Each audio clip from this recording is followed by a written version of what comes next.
ok guys, tästä tulee paras pre-workout smoothie, mitä mä oon ikinä juonut. Se maistuu legit piirtelöltä.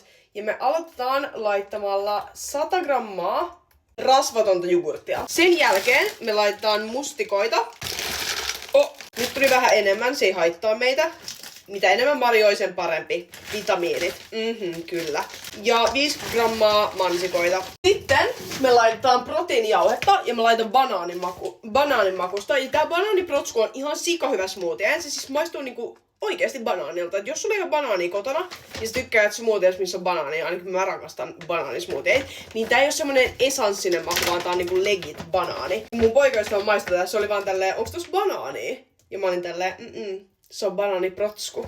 Sitä me laitetaan 30 grammaa. Koodi lämpeä ammatissa saat -42% tällä hetkellä MyProteinilta, joten ja linkki löytyy biosta, niin pääsette tilaa sieltä mun lemppareita. Obviously, me laitetaan kreatiinia. Kreatiinia ottakaa 5 grammaa päivässä. Mä lupaan, että siitä on teille hyötyä. Makeutusainetta vähän. Laitoin tänne ihan vähän vettä, mä olisin muuten laittanut maitoa, mut mun maito oli mennyt pilalle. Mä en osaa arvioida, että milloin mä syön mitäkin, niin sit mä ostan aina liikaa. Mä oon yrittänyt parantaa siinä, että mä en käy sit ollenkaan kaupassa, että ostan vaan sen yhden asian kerrallaan. Mutta eihän se nyt näinkään voi mennä.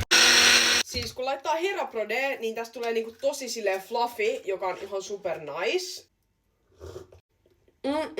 Jogurtti tekee siitä vähän paksumpaa, siis ihan sika hyvää. Maistuu ihan pirtelöltä. Kommentoikaa alas, minkä reseptivideon te haluatte seuraavaksi, koska pitäisikö mun tehdä banaanilettuja teidän kanssa?